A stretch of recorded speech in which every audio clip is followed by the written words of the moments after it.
Welcome to NTN Nightly. I'm Humari Mark. This edition's top stories. Independence 43 to celebrate the collective growth and development of the nation's people. The findings of a pilot project aimed at assisting micro-producers with branding are revealed. The Ministry of Equity assesses the impact of cash assistance to victims of Hurricane Elsa. All that, plus the NTN Nouvelle Kweyol. Celebrations for St. Lucia's 43rd Independence Anniversary launched on Monday, 7 February 2022 at the Finance Administrative Center and saw the unveiling of the logo for this year's observance designed by Royal Joseph and the Independence 43 jingle produced by Irvin A. Slaughter. The theme for this year's celebrations is Duva Assam, Celebrating Our People. The theme encourages St. Lucians here and abroad to set aside their differences and strive towards achieving progress together. Royal Joseph indicated that the theme deeply inspired this year's logo. Within the logo, you have the hands, which pretty much comes together, and we use various colors from the flag to create that piece, to show the diversity, to show that different persons of different backgrounds coming together to achieve one goal. We have the triangle, which is also from our flag, but it also signifies that forward motion. Co-chairman of the Independence Committee, Darrell Montreux, provided insight into the calendar of activities for Independence 43. There's a range of activities to look out for, and there's a common theme, common thread tying them all together. So they're not just disparate activities. I don't want people to see them as separate initiatives, but to see the thread that ties them together. So whether we start off from the praise and worship service, we all, at least St. Lucians, profess to be believers in a supreme being, whatever the denomination. So we must recognize our own humility towards that creator and give thanks and gratitude to it. And so that's an important part of the calendar of activities. There is going to be the military parade to show the discipline, to show the state. That is certainly back. That is certainly back. I mean, our own Nobel laureate, at least First Louis, pointed to the fact that a society without the creative sector is a cultural desert. So our calendar of activities celebrates a lot of that creative sector in its many forms. So when we're going to think of live art, live art, I mean, this is an exciting phenomenon where all the creative sector, and we have to perhaps get more understanding of what that creative sector is. So whether visual artists, whether digital photographers, whether graphic artists, chalk art, I mean performance arts, all forms of that art form will be on display during Live Art, Live Art. Minister for Tourism, Investment, Creative Industries, Culture and Information, Honorable Dr. Ernest Hilaire encouraged St. Lucians to participate fully in celebrations for St. Lucia's 43rd independence. I think I want to join the others who spoke before me to invite all St. Lucians here and abroad to celebrate Independence 43 with us, to focus on the theme, Duva Assam, that we want to do it together as a people, overcoming some of our differences, some of the division that we have. And let's put people always at the center of national development. It's not about bridges, roads, and buildings. It's about people, putting the people first. Of course, they will always need those things. But say to our people, let's reflect on our theme, let's reflect on the activities, and let us put the people at the center of development, and let's take our country forward together. For more information on the celebration of St. Lucia's 43rd independence, please visit 758 Independence on Facebook and Instagram.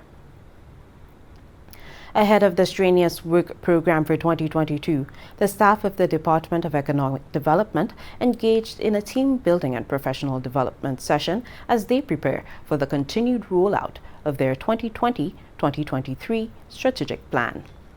Strong institutions are considered to be the essential foundation for the SDGs and the national development pillars. These remarks were delivered at the commencement of a professional development session by the Permanent Secretary in the Department of Economic Development, Claudius Emmanuel. The Department of Economic Development is the lead agency for the development and coordination of St. Lucia's national development agenda. The department oversees St. Lucia's capital budgeting process and presents priority projects for the country. This takes into consideration the fiscal realities and implications for overall economic stability. During her welcome address, Chief Economist in the Department of Economic Development, Pearl Alcindor, reminded staff of the important role they play in national development. Given the gravity of this, our socio-economic situation, it means we have to show up every given day to give our best self. We must do so because what we do affects the quality of life of every citizen in this country. I believe this is what drives our enthusiasm and our passion. Alcindor stated that the COVID-19 pandemic has exposed St. Lucia's vulnerabilities as a developing country, which has increased the relevance of the strategic planning and visioning of the department.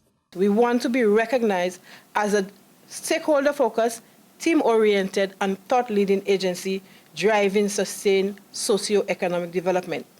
So to ensure the effective implementation of this strategic plan, we went through a process of examining our systems, our processes, our programs, and our practices to address the gaps, any gaps that would hinder us realizing this vision. PS Emmanuel also acknowledged the timing and importance of the team-building activity, given the debilitating effect of the COVID-19 pandemic. Now, more than ever, we have to be proactive in the formulation of responsive policies and strategies to deal with the continued challenges we face as a developing nation. The government of St. Lucia has already declared a people-focused philosophy that guides the strategies to address its development challenges. This philosophy is in alignment with the Agenda 2030 for Sustainable Development. As you may be aware, Agenda 2030 seeks to end poverty, protect planet, and bring peace and prosperity to all. The realization of the ambitions of the SDGs requires policy coherence to harness synergies to promote the best outcomes for small developing states like ourselves. The professional development session, conducted under the theme Better Together, was facilitated by quality consultant Betty Comby of Moores Inc. She focused participants on adopting quality standards, creating impact from outputs, and achieving quality outcomes. Assistant economist Letha Felicien participated and shared her views on the overall activity. So far it has been interesting, interactive. I did not really know what to expect coming in, but it has been a pleasant surprise. The facilitator is very charismatic, so that's a good thing. A key takeaway for economist Mauricio Gis-Bushel was the focus placed on stakeholders. I think it's a good exercising point for us in terms of getting us prepared for the interaction that is necessary to bring about buy-in from our stakeholders. The team-building exercise and professional development session brought together 3 teams, the red, green, and turquoise, in friendly but competitive exercises aimed at strengthening the entire team while focusing on the overall objective. For the National Competitiveness and Productivity Council, Glenn Simon reporting. The Japan International Cooperation Agency JICA continuing efforts under the One Village, One Product campaign, which aims to assist micro-producers through better branding, has presented the Ministry of Agriculture with the findings of the pilot project. We hear more in this report from Anicia Antoine. The One Village, One Product pilot project focused on improving the marketing and branding of a variety of products from the selected communities of Miku, Choiseul, and Soufrière. The catalogue, survey and report presented by the Japan International Cooperation Agency JICA to the Ministry of Agriculture had a selection process outlined, providing a transparent tool for final product selection for the full rollout of the OVA project across the island. Permanent Secretary of the Ministry of Agriculture, Fisheries, Food Security and Rural Development, Barrymore Félicier, noting the success of the pilot project, expressed gratitude to all stakeholders involved in the initiative. And I can say this morning that beyond the presentation of the final report and the catalogue, that the project has been a resounding success in many ways, not only because they delivered, but because of the collaboration between Ministry of Agriculture, JICA, Nippon Kwai, Ministry of Commerce, and other persons who are not present here today. It shows that if we commit ourselves technically and financially, we can achieve. And this project was achieved between the period October 2021 to January 2022. And we met our deadlines, and that is important. And important is that we succeeded in all what we wanted to do. According to Mr. Félicier, the OVA project can provide a plethora of opportunities once fully implemented. we already have a formula that we've used that is successful. We can further implement and ensure that other communities benefit. And it is important for me to note that in November 2020, Ministry of Commerce had a similar initiative called One Community, One Project, and that there's a collaboration between Ministry of Agriculture and Ministry of Commerce to ensure that there are synergies between that project and there is seamless implementation. So we're looking at identifying a basket of local resources that we can target and we can roll out during full implementation. The next step in the One Valley, One Product project will be a technical meeting with JICA and the Ministries of Agriculture and Commerce to develop a proposal for the project's overall direction. From the Communications Unit of the Ministry of Agriculture, I am Anicia Antoine reporting. This is NTN Nightly. Stay with us.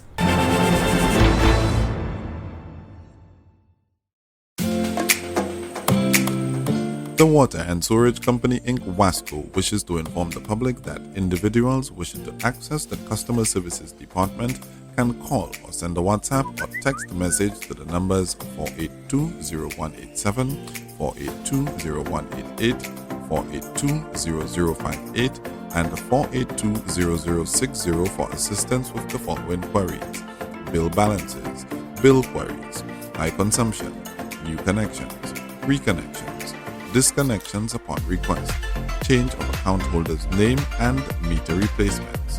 The service is available from Monday to Thursday from 7:30 a.m. to 4 p.m. and Fridays from 7:30 a.m. to 3:30 p.m. Call or message us today to resolve all your customer service related needs.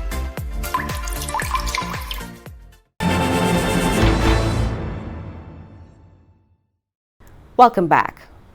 Parliament has passed the Insurance Amendment Bill to allow a company an extension of time to submit its annual accounts for a period permitted by the registrar in the case of a state of emergency or disaster. Prime Minister and Minister for Finance, Economic Development and the Youth Economy, Honorable Philip J. Pierre, piloted the bill during the first sitting of the House of Assembly for 2022 on 1st February.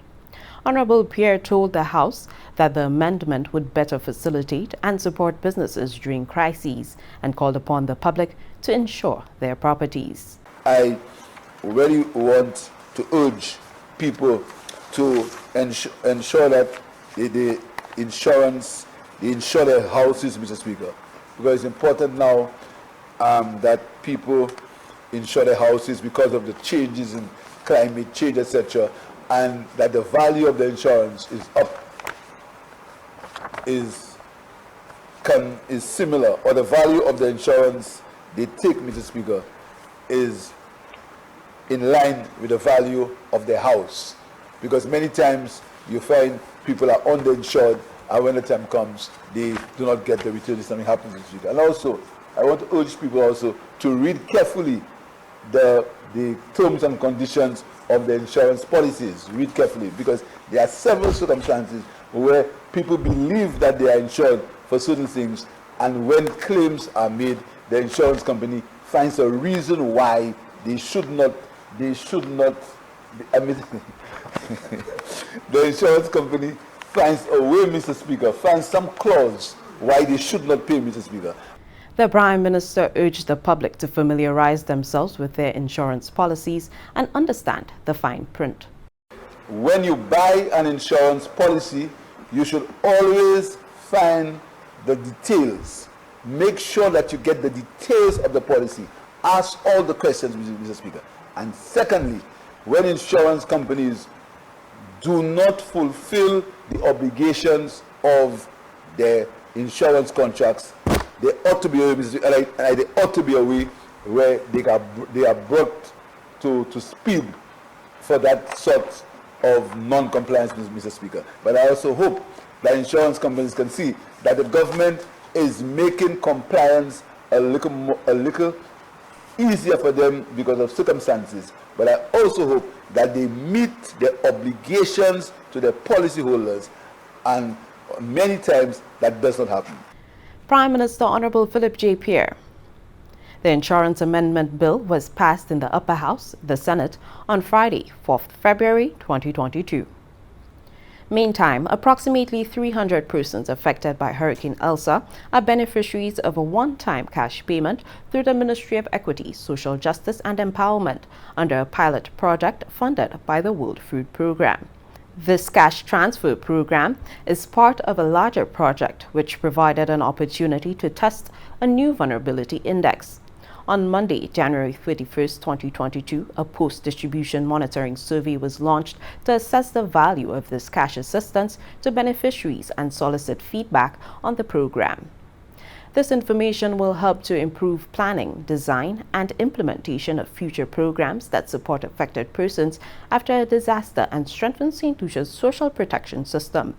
Direct payments were made in December 2021 and January 2022 through recipients' respective financial institutions. The amounts range from $300 to $750. Stay with NTN Nightly. Up next, Primus Hutchinson with the NTN Nouvelle Kweyol.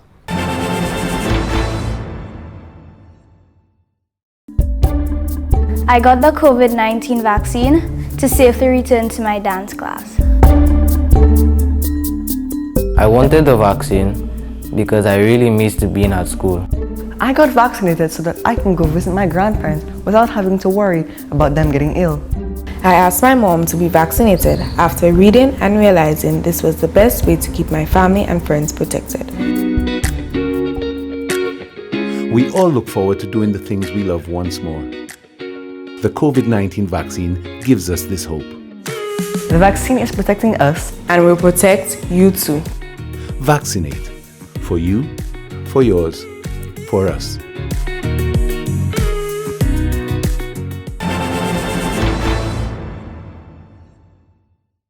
Welcome back. We now join Primus Hutchinson for the NTN Nouvelle Kweyol. Monsieur Homer, Monsieur Madame Département qui est responsabilité pour information à gouvernement cette liste, ça c'est GIS, qui présente nouvelle à Kweyol, présente Primus Hutchinson. Premier ministre cette liste, honorable Philippe J. Pierre, j'ai fait un appel pour cette liste faire un meilleur effort pour continuer à suivre ces règles et protocoles qui ont guidé le public là en façon de protection contre la maladie corona. Le Premier ministre a fait appel à ça comme il a capable qui c'est cas maladie corona qui active trop haut toujours. Le Premier ministre Pierre a déclaré qu'il était venu nécessaire pour le gouvernement ajouter à ce protocole là et établir certains changements parce que c'est cas qui active là trop haut toujours et la mort aussi. Alors le Premier ministre là a plaidé et puis peuple là pour continuer à suivre ces règles là pour rester à Caille depuis 10 heures au soir pour 4 heures bon matin, lundi pour samedi et pour les dimanches depuis 6 heures au soir. En parlant de ça, le ministre qui a une responsabilité pour la santé, honorable Moses Jean-Baptiste, remarque que le cabinet, le ministre du gouvernement, te joué ensemble pour te décider en quelle meilleure façon pour adresser cette situation maladie là et pour essayer de réduire à ce degré augmentation. Par conséquent, il prend une des décisions après consultation et puis c'est Greg Clark qui a ménagé l'opération Sac des affaires COVID-19 à cette liste pour essayer de régler ces règles-là qui sont en place, commencé depuis le 5 février pour juste le 18 février 2022. Premièrement, nous avons demandé tout gens cette liste, tout le monde, pour rester la caillou avec famille 10 heures le soir, le lundi pour aller samedi, 10 heures le soir. Le dimanche, nous avons demandé pour rester la caillou qui a commencé depuis 6 heures le soir. Rester avec famille, pas aller tout partout pour faire Covid là, jouer nous ou bien pour simer Covid. Si on est en business, le dimanche, nous avons demandé pour fermer business là 5 heures. Avec les lundis pour aller les samedis, business n'est pour fermer 9 heures le soir. L'école, qui est opérée comme la coutume, même qu'on loi éducation a dit. Moun pas ni pour aller en affaires sociales, ça nous avons en anglais un mass crowd event, même si on est gros sport avec bail comme ça, nous pas ni pour faire ça en tant que protocole là. Mais si ou ka chen famille ou adanti activité la kayou, la pas ni pour ni plus passer 25 moun. En disant kayou ou bien si ou ka ni activité la kayou avec moun vacciné ou pas ni pour ni plus passer 25 moun. L'église ou ça ni l'église mais à l'église là on est pour garder ces distances dans l'église là et quantité moun ou ça mettait en l'église ou nous a mis en loi et nous savons c'est l'église là qui suivre ces lois bien. Nous a dit si on y en lettement ou bien baptême ou bien marié ou pas ni pour ni plus passer yon 100 moun en ces activités ça là. Avec nous a demandé moun qui ni lettement après lettement pas assembler en grande quantité parce que nous avons ça tout qu'a fait Covid là si mais. C'est vrai que là aussi pas qu'à permettre pour musique qu'à jouer fort en public et en pièce activité sociale. Hôtel et restaurant ça opéré mais en bas ces conditions qui sont en place. Gouvernement Saint-Lucie a demandé tout le monde pour en suivre ces protocoles là. Nous savons là ni chaque monde délai, yo voulait faire diverses activités mais ça fait Covid-19 là il a tout casser nous toujours. Et si nous continuons à faire ça, nous n'y pouvons faire. Nous allons essayer de descendre pli en pli en pli. Vendredi passé, cette liste a enregistré 114 cas 9 maladies COVID-19 et bien corona, except la mort par maladie et que yon la mort qui maladie est cause. La teni 80 cas qui laboratoire Ezra Long enregistré dimanche passé. L'année en total de 21 699 cas 9 et 2817 cas qui actifs, 61 cas qui est à l'hôpital Victoria, 51 519 personnes qui j'ai trouvé vaccinés, 609 000 j'ai point premier dans la vaccine et 418 j'ai reçu un coup de booster. L'argent est un changement en prix pétrole en détail. Ça c'est kérosène LPG 22 et 100 livres là. Ça c'est prix en détail pour kérosène et diesel resté en même prix. Et ce changement ça là commencé depuis lundi, le 7 février 2022. Prix gasoline pas changé. Il resté à $3 et 3 go dessous par litre et bien $13 et 3 shillings 11 go dessous par gallon. Puis kérosène baissé sorti $2 et 2 shillings 6 go par litre et bien $11 et 1 shilling 8 go dessous pour $10 et 2 shillings 4 go dessous par gallon. Puis diesel pas changé non plus. Ça c'est $3 et 3 go dessous par litre et bien $13 et 3 shillings 11 go dessous par gallon. Cylindre 20 livres là haussé sorti $32 et 3 shillings 11 go pour $34 et 6 sous par cylindre.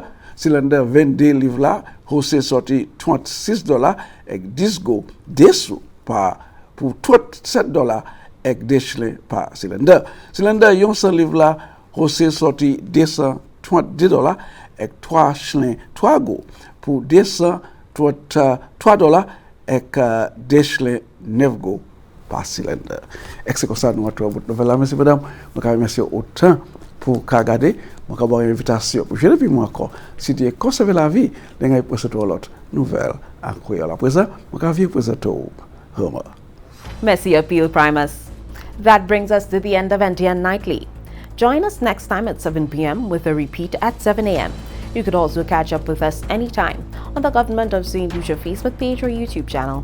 I'm Homer Dimak.